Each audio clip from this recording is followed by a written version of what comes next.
Diagnostic Imaging in 2025, Challenges, and My Vision as a Radiologist.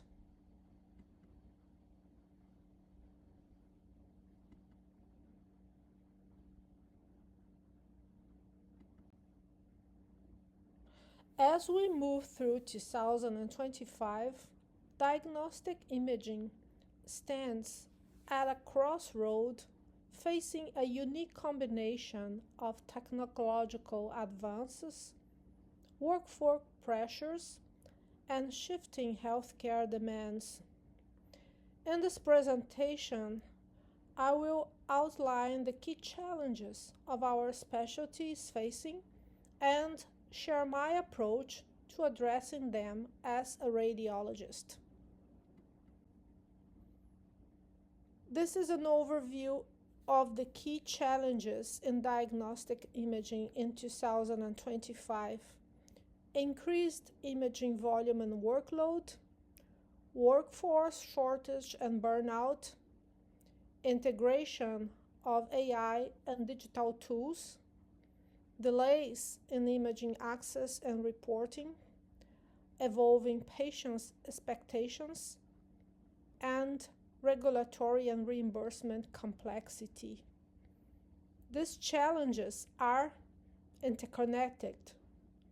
While imaging technology is advancing rapidly, our systems, staffing models, and workflows are often struggling to keep pace.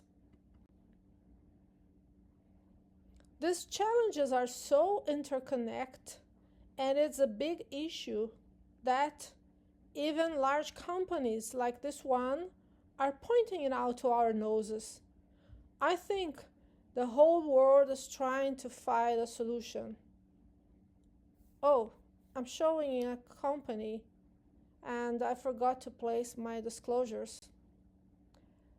I do not have any relation with those big companies, but if you know they are interested in hiring me, please let them know about. So let's start with our first challenging.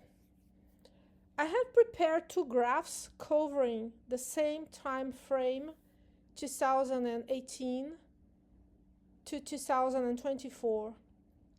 On top is the radiologist workforce in Canada, and this shows a relatively slow increase in the number of radiologists over time, highlighting the workforce constraints.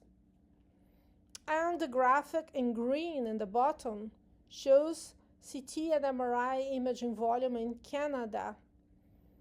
This illustrates the sharp rise in imaging demand, especially after the pandemic, underscore the widening gap between demand and available radiologist capacity. This challenge is not exclusively happening in Canada.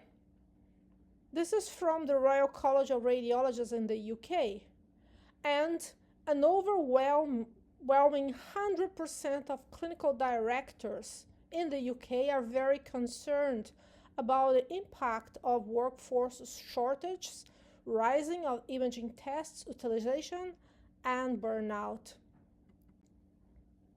A CAR report from 2022 already pointed out those challenges.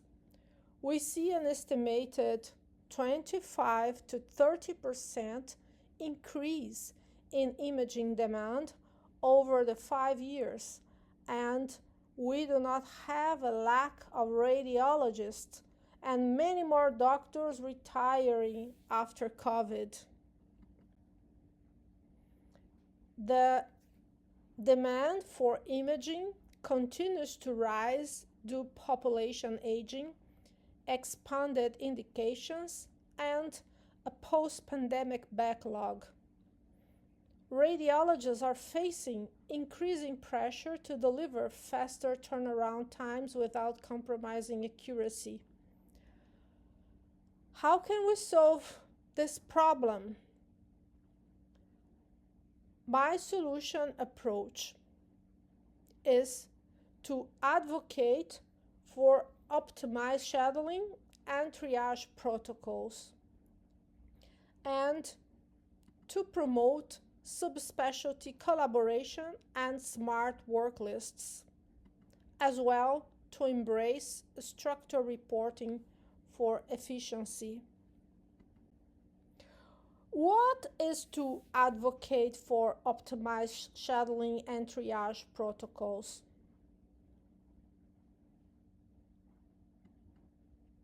Prioritize urgent and high-yield exams using AI-based triage tools. Work with referring clinicians to ensure appropriate imaging pathways are used. For example, choosing wisely Canada, CCO pathways for cancer, clinical guidelines. In my subspecialty, we do have appropriate criteria frameworks for a number of clinical issues like breast pain, male breast, focal, palpable breast masses, etc. How do we promote subspecialty collaboration? Implement virtual peer review rounds with shared screen reads. Enable chat integrated packs to allow real-time second opinions. Develop shared superspecialty reading pools across institutions, like a regional breast MRI pool. Use shared structure reporting templates to maintain consistency and facilitate group reads. Example, OBSP mammogram template. What I mean by smart work lists. Subspecialty-based filters automatically direct breast, neuro, MSK, and cardiac imaging to radiologists without matching expertise. Urgency tiered list. Flag emergency and inpatient studies for immediate reads, while outpatient imaging is queued for later. AI prioritize lists. Use AI algorithms to highlight suspected critical findings. Example, pulmonary embolism, brain hemorrhage, to front-load the list.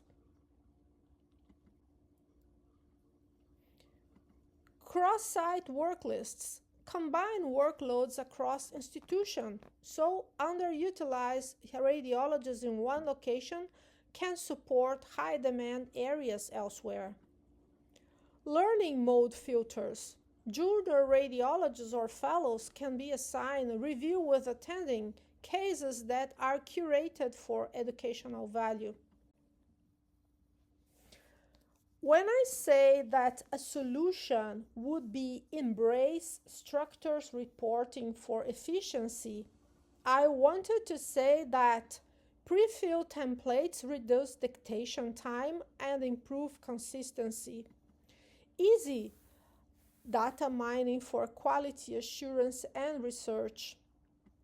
Supports multidisciplinary team discussions with more actionable reports. Let's focus on the challenge number 2 now.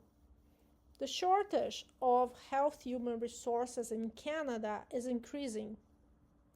Ongoing staffing shortages have been exacerbated by COVID-19 and contribute to extended wait times, limited access to services, and reduced quality in patient care. The deceased Canadian Agency for Drugs and Technologies in Health, that is now called CDA, or Canada's Drug Agency, since last year, has this publication from 2022-2023 showing how bad is the deficit of professionals. Please note that MRT's data is from 2021, and radiologists and nuc med specialists here are from 2019 data. As this inventory belongs to the time frame of 2022 and 2023, you may conclude that the real numbers or current numbers today is much worse. Radiology departments across Canada are struggling with workforce shortages, particularly in subspecialty areas such as breast imaging, pediatric radiology, and interventional radiology. We must prioritize sustainable work models, meaningful engagement, and innovating staffing strategy to move forward. Post-pandemic burnout remains a significant issue impacting morale, retention, and productivity. The burnout rate among radiologists that was already high in the Canadian Medical Association survey from 2018 has also increased. However, the rates of burnout among radiologists is worldwide, not a privilege from Canada.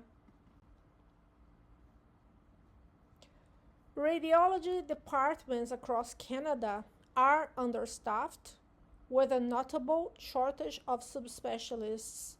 Burnout, especially post-COVID-19, remains a major concern.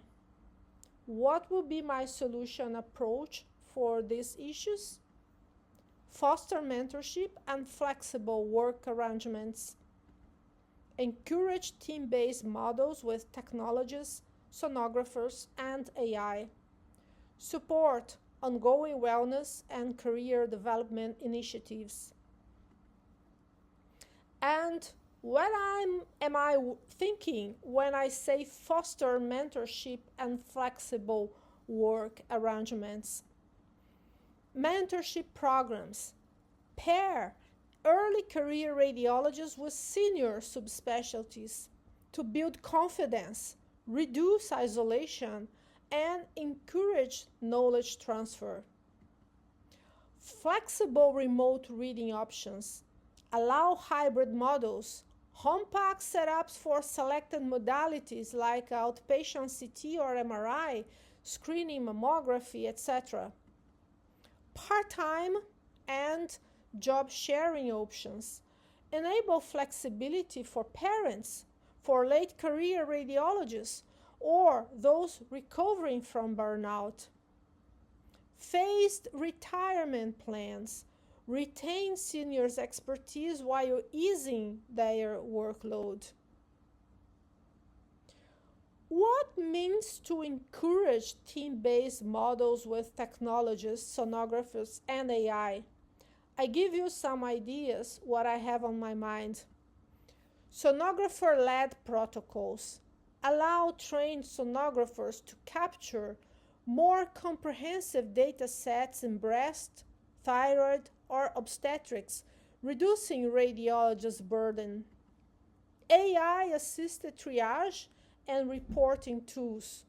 Use AI to pre-screen for normal studies, chest x-rays, negative mammograms, to prioritize complex cases. Cross-functional reading teams assign techs or physician assistants to help with clerical tasks like imaging, labeling, protocoling studies. I could give you some ideas to support ongoing wellness and career development initiatives. Resilience and mindfulness programs, host workshops, retreats, or offer wellness stipends. Protect time for academic or wellness activities. Encourage participation in research, teaching, or departmental quality initiatives. Feedback-rich environments. Create culture of regular peer feedback, recognition, and appreciation. Professional growth path. Offer leadership training, formal funding, and support for sabbaticals or fellowship. challenge number 3 is the integration of AI. Artificial intelligence has the potential to revolutionize healthcare as a whole, promising early diagnosis, more effective treatments, and even preventative measures. Data security and privacy concerns stand as a huge challenge in the integration of AI into healthcare. Healthcare organizations handle vast amounts of sensitive patient data, making them a prime target for cyber attacks. The consequences of a data breach can be severe, potentially leading to identity theft, financial fraud, and compromising patient care. However, I am not going to address data security issues on this presentation. 2 years ago, I expressed words of moderation and balance to be used. And this is because AI is a field that is evolving and we needed caution, research, and research, and research. However, it is a point of no return and there are many applicabilities that can be used in healthcare and medical imaging now. And this is the subject of this presentation. AI is transforming radiology, but many fear it will replace human expertise. I am using AI and I see it as a tool to amplify, not to replace our role. My solution approach in May 2025 is embrace AI for prioritizing cases, decision support, and quality control. Stay engaged in validation and implementation to ensure clinical value. Train the next generation of radiologists in data literacy and ethics. To embrace AI for prioritizing cases, decision support, and quality control. AI can streamline workflow and improve patient outcomes when strategically applied. How can we address this in practical terms? Case prioritization. AI algorithms can flag critical findings, pneumothorax, brain hemorrhage, etc., in real time to alert radiologists faster, reducing turnaround time for urgent cases. Decision support. AI can assist in differential diagnosis, lung nodules, breast density categorization, and or recommend follow-up protocols based on evidence-based guidelines. Quality control. AI tools can monitor for discrepancies, ensure complete coverage of anatomy, or flag missed findings, improving consistency and reducing human error. So the takeaway message here is AI can function as a second set of eyes, not a replacement. How we lead this AI implementation? To responsibly integrate AI, radiologists must lead pilot testing and clinical validation of AI tools in real-world settings. Avoid black box systems. Insist on transparency and interpretability. Involve end users, radiologists, technologists, referring physicians in selecting and refining AI applications to align with clinical workflow and priorities. The takeaway message here is, if we don't lead AI implementation, we risk it being misaligned with patient care goals. This is a paradigm shift that we need to embrace seriously. train the next generation of radiologists in data literacy and ethics.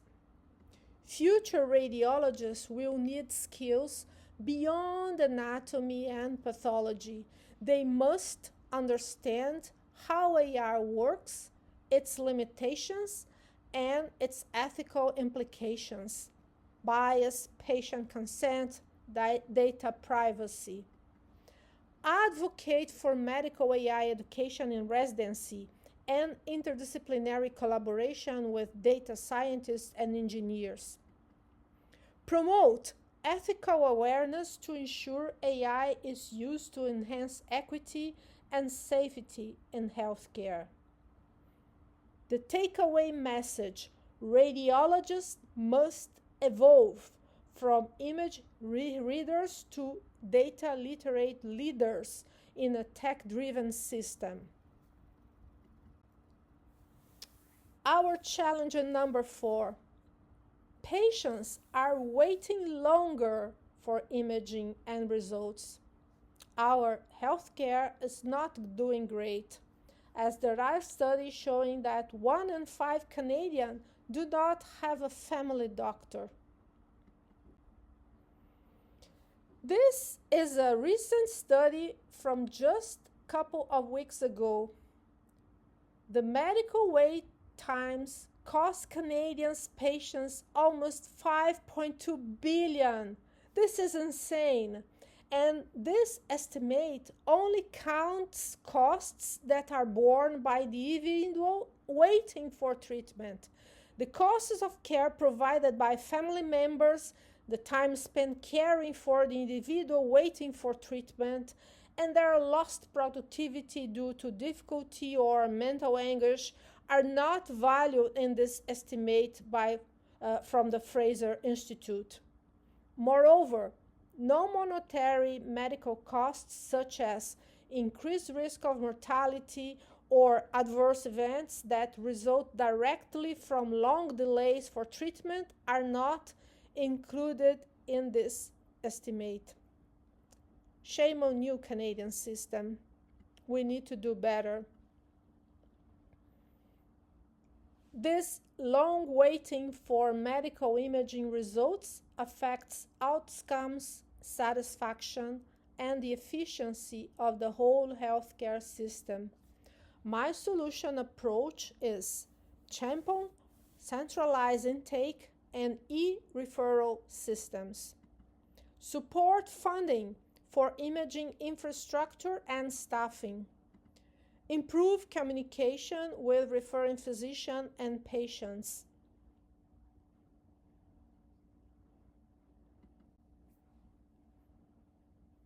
Many imaging delays stem from fragmented and inconsistent referral processes. Centralized intake creates a single entry point for imaging requests, improving triage and equity.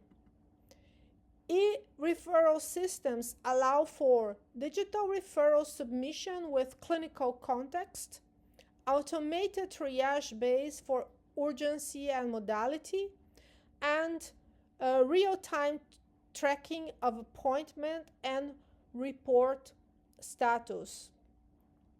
The takeaway message is streamlining referrals reduce bottlenecks and ensures imaging resources go where they're most needed. This pilot study showed a significant increase of the requests for MRI matching the appropriateness criteria or guidelines, and a significant decrease for the orders that did not match the guidelines recommendation, with also a good compliance from the physicians that were enrolled.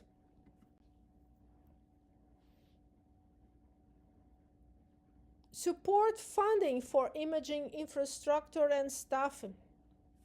For example, the Canadian Association of Radiologists recommends targeted federal funding to expand MRI and CT access especially in underserved areas. Many facilities lack adequate MRI, CT, or mammography units, leading to backlogs. Staffing shortages, radiologists, technologists, and clerical staff compound delays. Radiologists can advocate for public investment in high-demand imaging modalities, participate in capacity planning efforts to align infrastructures with projected demand. Improve communication with referring physicians and patients. Delays are made worse by poor communication. Physicians and patients often don't know where the process they stand. For example, some hospitals now offer radiology result notification services through applets like MyChart, allowing patients to see when the results are ready. Radiologists can offer real-time status updates via integrated EMR system or patient portals, provide structured reports with clear impressions and actionable recommendations, which speed up clinical decision-making, participate in virtual consults or radiology hotlines to help referrals choose the most appropriate imaging. The takeaway message here is transparency and dialogue reduce frustration and improve care coordination. Radiologists are navigating changing billing codes, quality metrics, and compliance obligation. These can be barriers to innovation, and this is a challenge to deal with of regulatory and reimbursement complexity. The challenge number 5. My solution approach is to stay active in professional associations, to advocate for policy updates, promote evidence-based changes to billing frameworks, and push for recognition of diagnostic radiologists' cognitive labor.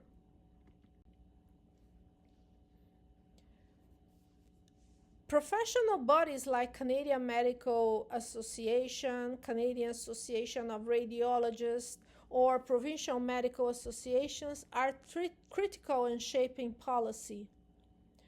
For example, CARs advocates help streamline access to MRI funding in certain provinces throughout the Diagnostic Imaging Wait Time Reductions Fund. Active involvement helps radiologists influence the development of fair reimbursement models, ensure new policies are practical and reflective of clinical realities, respond quickly to coding and regulatory change. Example, breast imaging fee code adjustments in Ontario. The takeaway message is that radiologists must have a voice in the policies that affect their ability to practice and innovate. The Canadian Society of Breast Imaging, CSBI, that I'm honored to serve as the first secretary during its inception in 2017 and treasurer during few consecutive mandates, did not support the Canadian Task Force on Preventive Healthcare Guidelines for breast cancer screening in average and moderately increased risk women that was released in May 2024 and advocated tirelessly to have screening started at age 40, showing evidence-based material and research. This breast cancer screening starting at age 40 was implemented last fall in Ontario, and this is another example of the importance of this approach. Outdated billing codes may not reflect new technologies. Example, AI-assisted reporting, contrast-enhancing mammography, DBT, abbreviated MRI. For example, studies on contrast-enhancing mammography have supported its inclusion in some provincial funding models due to its efficiency over MRI in selected population. Most Canadian provinces largely fund hospital via global budgets, where hospital funding is set at the beginning of the year based on historical trends and not directly connected to real-time demand for services. As a result, hospital funding in Canada fails to encourage efficiency and higher volumes of service provision, and actually discourages the treatment of complex cases because patients are viewed as a cost. Hospitals that are primarily funded per patient treated and receive money according to the number and complexity of cases completed, encouraging a patient-focused approach and higher productivity, seems to be models that works better than ours. Copayments, like we see in other European countries, Germany, Switzerland, Netherlands, etc., would be interesting to be evaluated. So radiologists can collaborate on cost effectiveness studies and pilot programs, demonstrate how innovations improve outcomes or reduce downstream costs, push for bundling payments or alternative funding models for multidisciplinary work. The takeaway message: data-driven advocacy can modernize how radiologists are reimbursed for value, not just volume.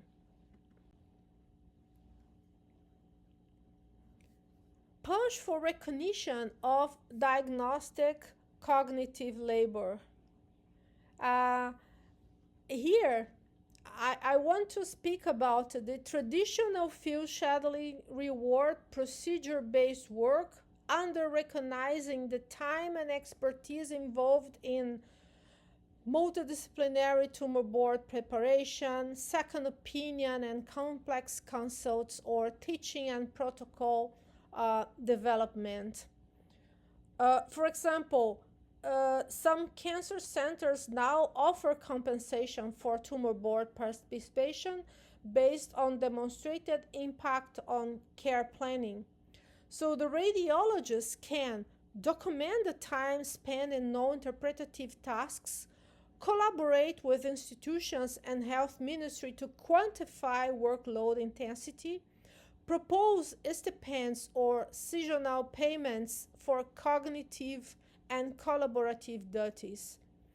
The takeaway message here is cognitive effort is central to diagnostic radiology and deserves formal recognition in billing and workload models.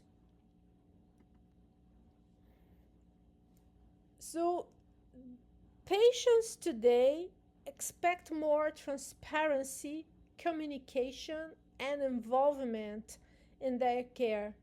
Radiology is no longer a behind-the-scenes specialty.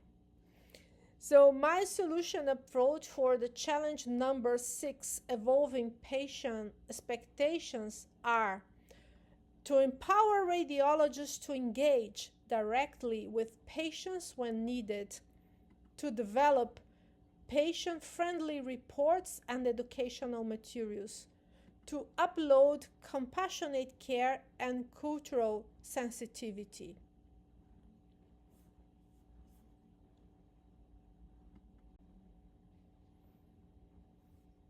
Some breast centers have implemented radiologist on-call consult sessions, which improve patient satisfaction and reduce anxiety after abnormal findings.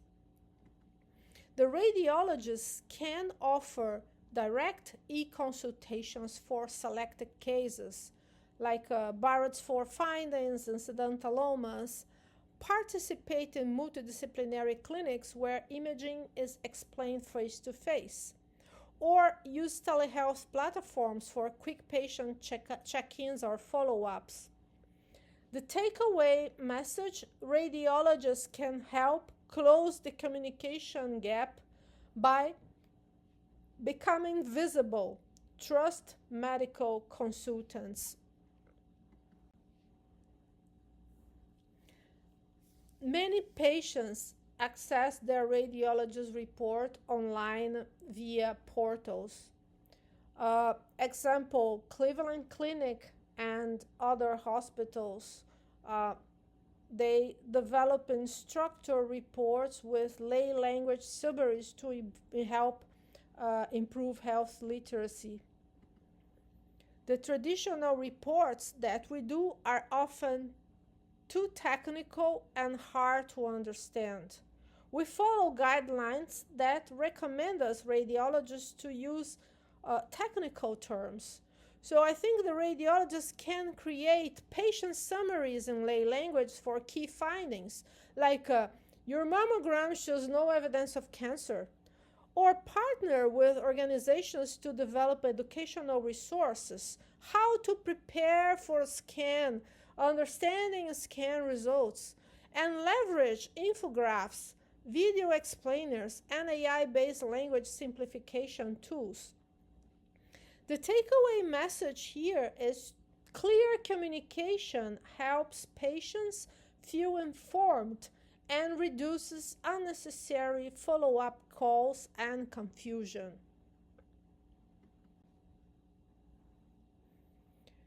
As medicine becomes more diverse, patient expectations for respect, empathy, and culturally aware communication are rising. Example, cancer imaging programs have developed culturally adapted breast cancer screening materials for indigenous and immigrant communities to increase participation. Radiology must be mindful of language barriers, health beliefs, and cultural context during procedures and consultations. Promote a trauma-informed approach in modalities like breast imaging or pelvic ultrasound. Encourage the use of trained interpreters and culturally inclusive educational content. The takeaway message is compassionate, inclusive radiology practice improves access, trust, and outcomes, especially for underserved population.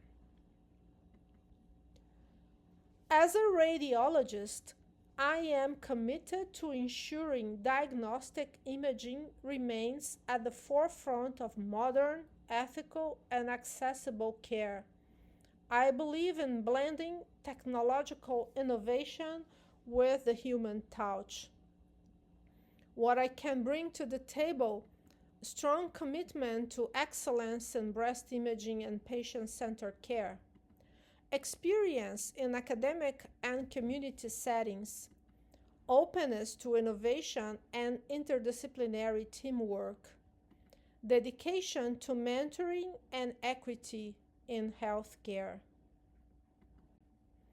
In conclusion, the future of diagnostic imaging is promising, but it demands thoughtful collection action. By addressing our current challenges with creativity, collaboration, and compassion, we can redefine the role of radiology in 21st century healthcare. Thank you for your attention. I welcome any questions or feedback on the comments.